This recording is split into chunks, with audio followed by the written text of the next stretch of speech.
Hello friends and welcome to CEC live lectures. In the ongoing lecture series on plant tissue culture, while discussing the applications of plant tissue culture, we discuss about the immobilization of the plant cells.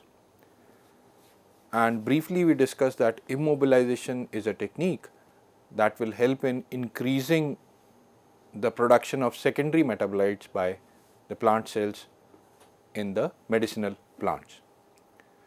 So friends, today I am going to discuss an interesting technique of plant biotechnology, that is immobilization of plant cells.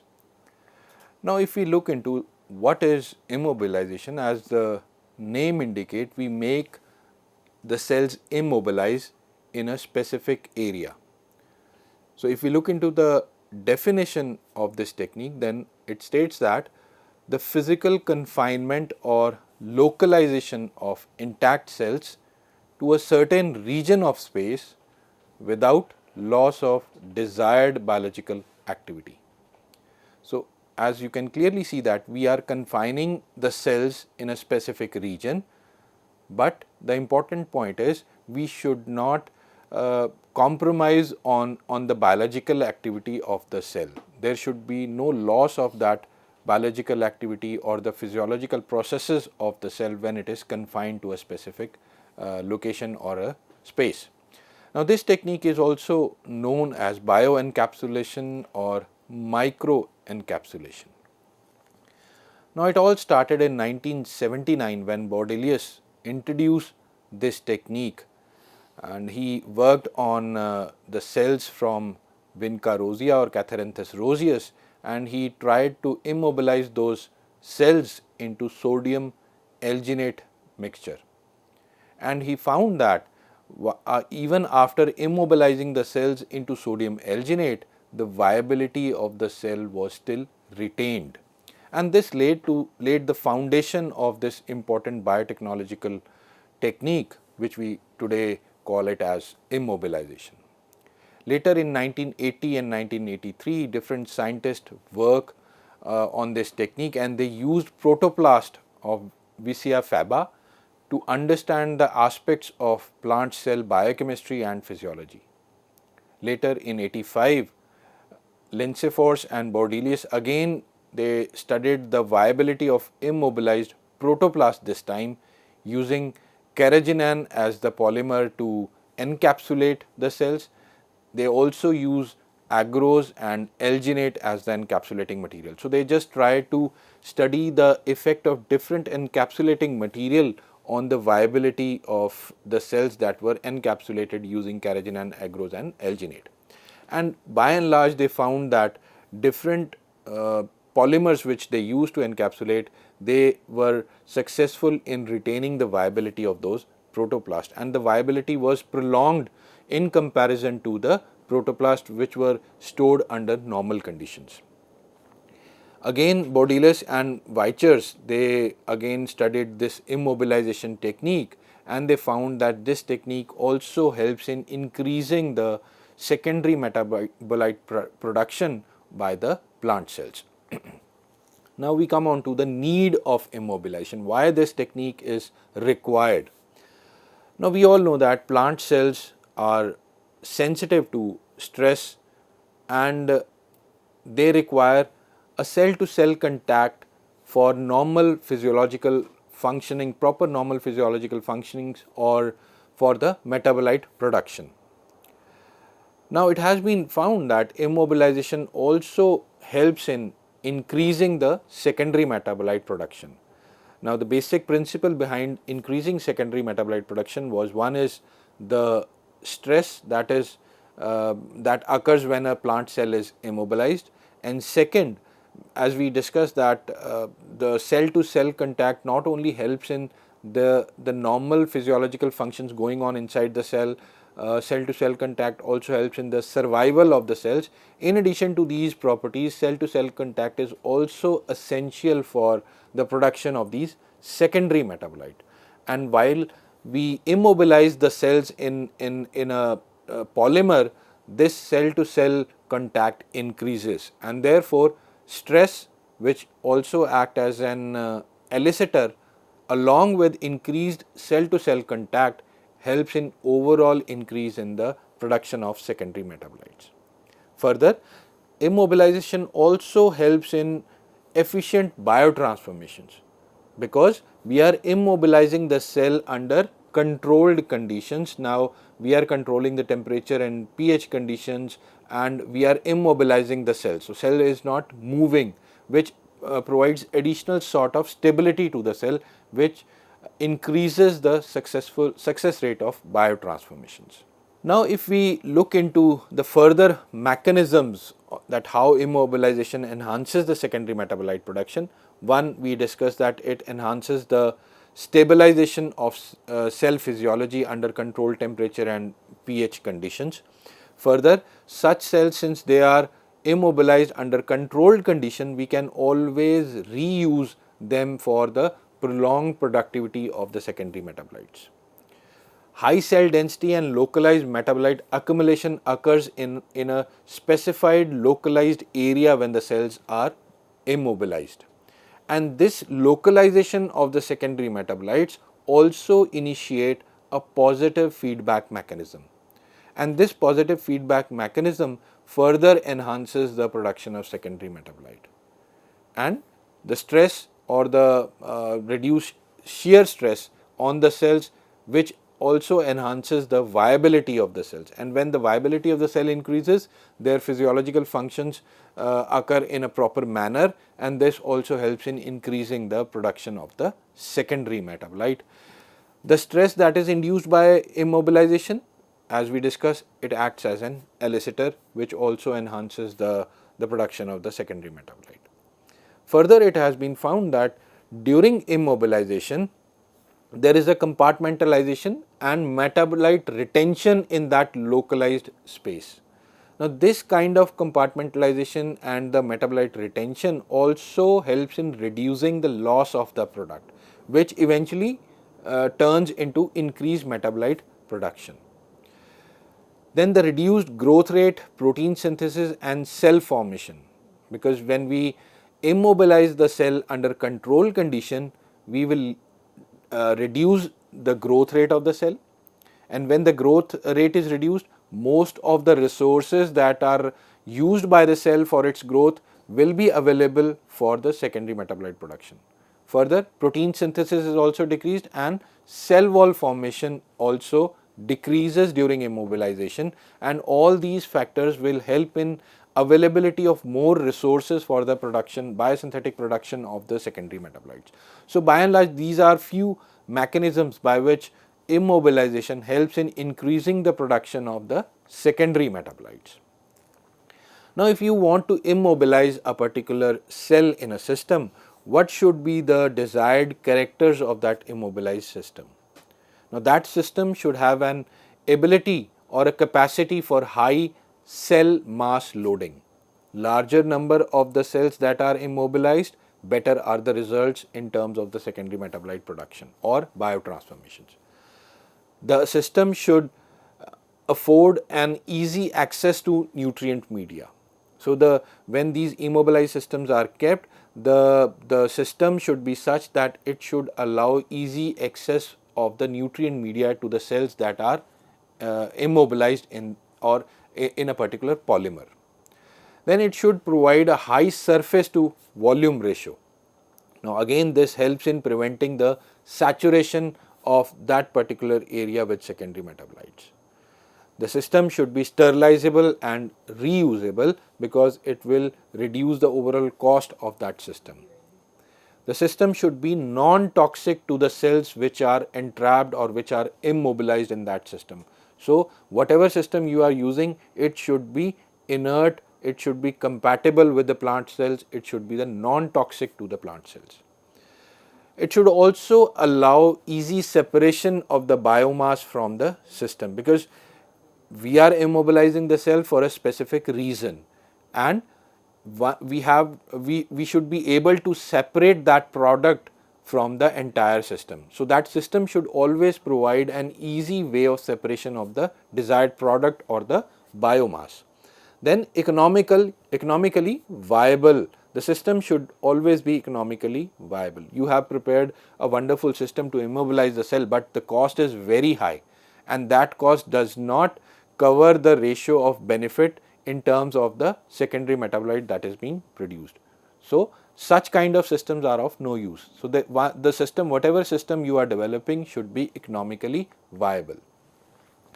Now, we move on to the different types of immobilization systems.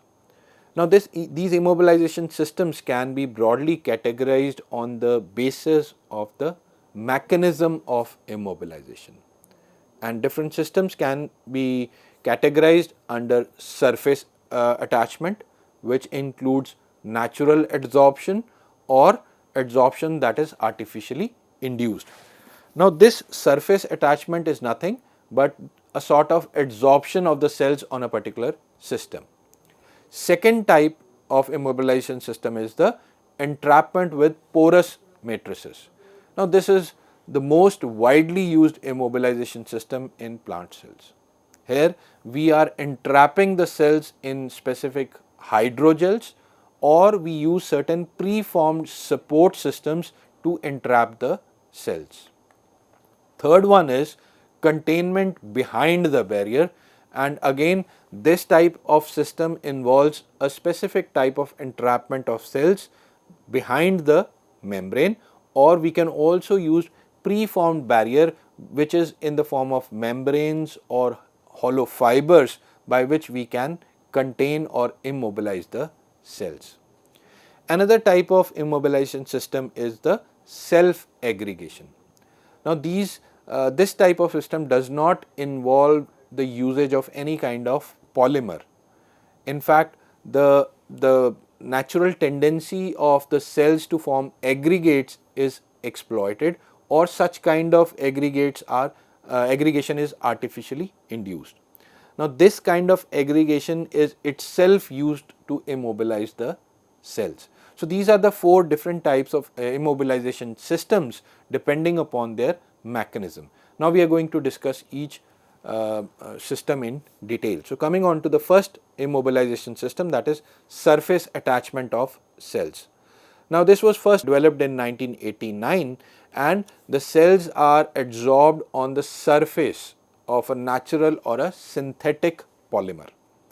Now, this adsorption of the cells can be in the form of a single layer, as you can see in the image, or it can be in the form of a biofilm or a multicellular layer, or the cells can be entrapped in a gel, and this entrapped mixture is then adsorbed on a synthetic polymer.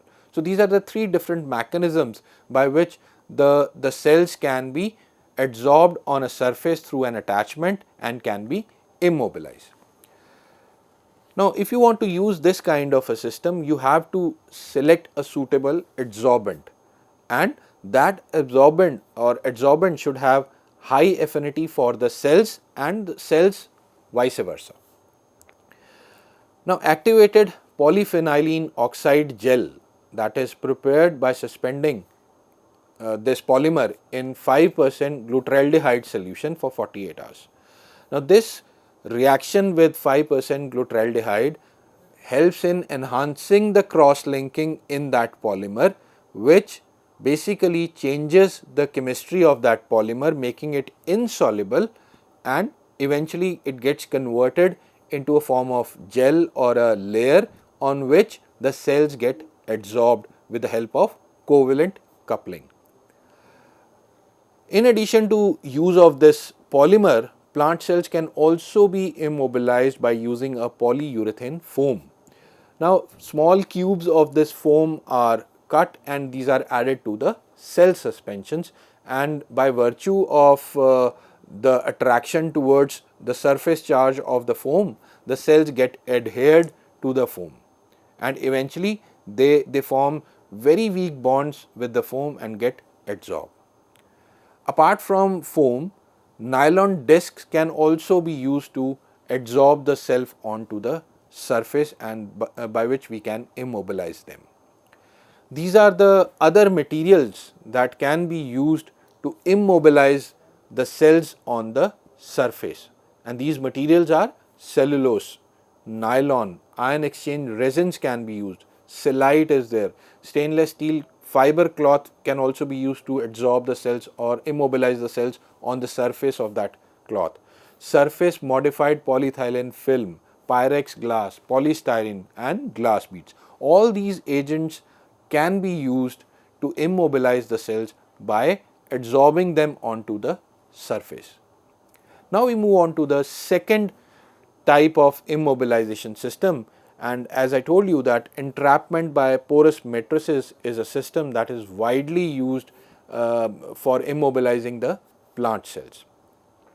Now this kind of a system helps in protecting the cell from mechanical or liquid shear stress which was absent in case of the immobilization system that was using the adsorption of cells on the surface, because here we are entrapping the cell in a matrix, and this entrapment basically protect that cells from different kind of stress or any kind of variation in variability stress in the conditions. Now in this diagram you can clearly see three different types of entrapment methods that can be used by using these porous matrices. First one is the performed by the porous particle. Here you can see that the particles or the cells are entrapped in a preformed porous matrix.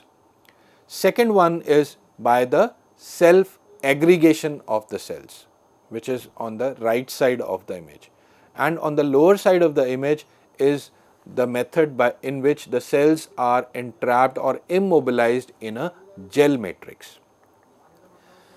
So if we look into the types of immobilization mechanisms under this system, first one we have is hydrogel entrapment, and as I told you that this is one of the most widely used technique because of better cell containment and because of its simplicity. Now to entrap the cell, wide variety of natural and synthetic polymers are used and they are available in market. Now when you are selecting a polymer, different properties of polymer should be considered. As I told you that both natural and synthetic polymers are available.